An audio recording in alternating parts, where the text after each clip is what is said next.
A title has changed hands on WWE SmackDown. We've got multiple NXT main roster debuts ahead of the Royal Rumble. And a major women's title match is planned for WrestleMania 40. Stay tuned for all the deets. So kicking things straight off with the news fresh out of last night's SmackDown, we have new title holders in the form of the Kabuki Warriors, who are representing, it's like the Kabuki Warriors brought to you by Damage Control. Damage Control. So it's sort of Damage Control have them, Kabuki Warriors have them, but they defeated Katana Chance and Caden Carter on last night's SmackDown to capture the belts for a second time in their careers. The win came when Kairi Sane pinned Carter following an insane elbow. Following their victory, Damage Control celebrated together, but Bayley appeared to be an outsider, while Asuka, Sane, Io Sky, and Dakota Kai all celebrated. Yeah, Bayley's getting a bit jealous. See, yeah. Bayley, what are you doing? Little prediction for tonight. I think Bayley's winning the Rumble. I think really? that's what we're getting. We're getting little teases there. Now, fantastic news, Kabuki Warriors with the tag team titles. Damage Control really are in a top spot in the company right now. So putting the belts on them, as much as, Katana Chance and Kane Carter are great, putting the belts on the Kabuki Warriors and Damage Control makes the most sense. But Bayley having a little bit of tension, being like, those three are champions. Dakota Kai's injured, and I'm just here. If I win the Rumble, I can challenge them for the tag belt to make the tag belts a big deal. Exactly. Yeah. There we go. And who could she partner with? It's not Mercedes. No. But I think it was, this is a great move to put the belts on them. Yeah. And I'm really happy to see them with the belts back. The last time they had it was WrestleMania 36. And that was one of the last times it was really excited in that division. So it sort of makes sense. Hopefully this can be the new ground floor and we can just move on and forget about the kind of really rocky past of the women's tag titles. And it's all just sunny skies from now on. I'm just trying to think. You do actually have some decent teams now coming up in around SmackDown. Putting the belts on the Kabuki Warriors and Damage Control allows them to have a heel team with the belts again, because Chelsea and Piper were kind of that comedy dynamic, and Caden and Katana were fun. But this is, I think, it's going to be a real good spotlight for them, especially heading into WrestleMania season. For sure, and last night's SmackDown also saw 3 massive debuts, did it not, Fraser? It did indeed. 3 main roster debuts for some NXT stars. We're starting off with Elektra Lopez, who joined Santos Escobar, Humberto, and Angel in the new Legado del Fantasma. Now, she assisted Escobar by taking Zelina Vega off the side of the ring and allowing him to roll up Carlito to get that big win. They were meant to have that match at Survivor Series War Games in November. This was massively delayed. We're finally getting it now.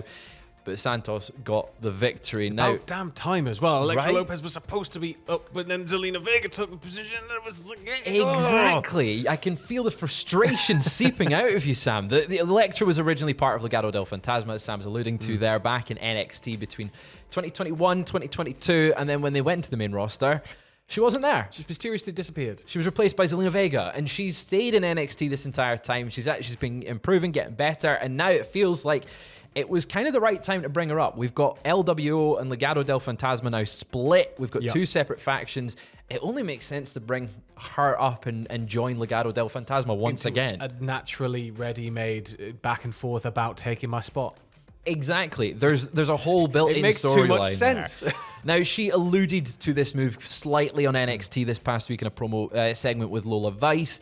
She mentioned how she was first noticed by the faction back in their days in NXT, and that sort of now, coincidentally, led to her call up to the main roster. And I'm quite excited to see especially her and Zelina go back and forth, and how that affects the dynamics of the groups, because they're now evenly matched. Yeah, and it's just, it's going to be just an amazing feud. It's already just been like nicely bubbling away, and it's only going to get better. Yeah. We also had an appearance from the youngest general manager in WWE history in the form of Ava, the NXT GM.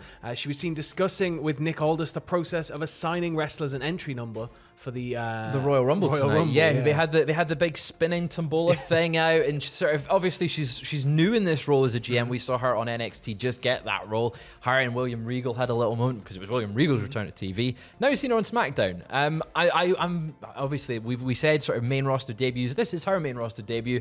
I don't think she's sticking around on the main roster. No, I think she's very much sort of visiting through. But I wouldn't be surprised if we see more and more of her kind of popping up, because in her role as sort of a new GM, she's going to need guidance from the established GMs, right? Exactly. So having that appearances here and there allows her to have that, allows it sort of to be like, hey, she's doing this thing, and it also makes NXT seem more level on the same playing field. These are all 3 people in the same roles. And Michael Cole can be like, you're never going to guess whose daughter she is. Who's Sam? Not a clue.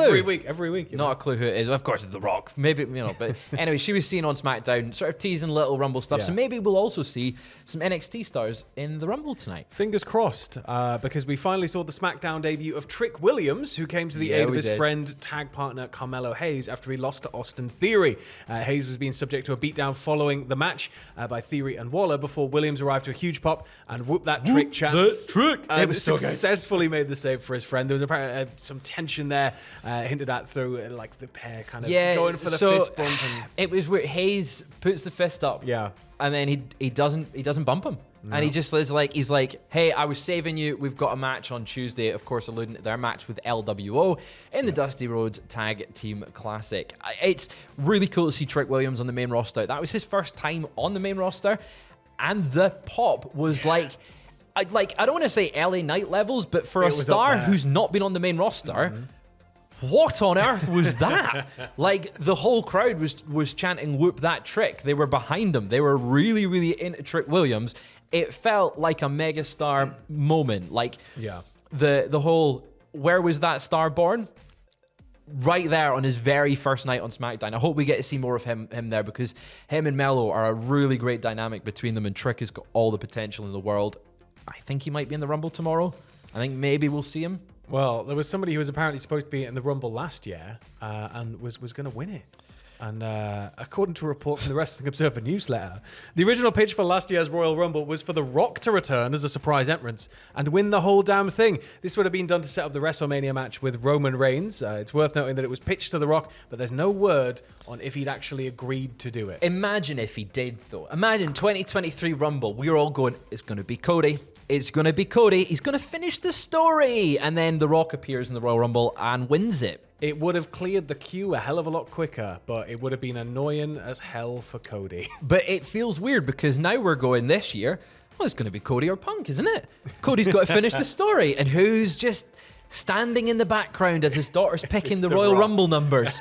The Rock is, I can smell what he's cooking, and I'm not keen on him winning the Rumble. I think it could happen. Obviously, last year, it was a pitch. We don't know if he agreed to it, but it is a case of like, hey, that's an idea that they were sitting on last year. Could they do it this year? Potentially. I don't know. I think I'm not going to be annoyed if The Rock turns up and wins a Royal Rumble. I'm going to turn into like a 10-year-old again and start screaming and cheering for him. So it would be mad. It would be insanely cool to see him in there. I just have him in there, but don't win. Subvert our expectations. Let us know if you think he's going to show up in the Rumble tonight, because I'm genuinely split. I don't know. I really don't know. I think he might show up at the Rumble, but I don't know if he'll be in the Rumble. Okay. I like your prediction, Sam. Yeah. I'm liking your prediction. We'll see. We'll see how that pans out. But yeah, staying with AEW, going to AEW, we've got some news about an injured star.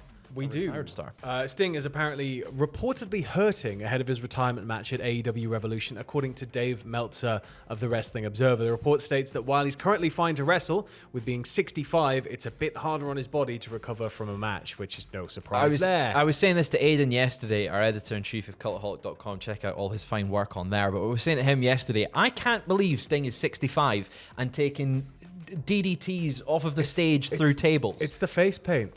Like, imagine, right? Like, he gets to hide how old he looks and pretend he's younger and do all these crazy spots. But he's got to slow it down, man. I can't believe it. I think he's going to win the tag belts. He's got to slow it down. He's about to retire. He's about to retire. He will be slowing it down to a permanent stop. But I can't, I can't wait to see him and Darby, because I think they're going to win the belts. Yeah. I think they're going to take the tag belts to Revolution.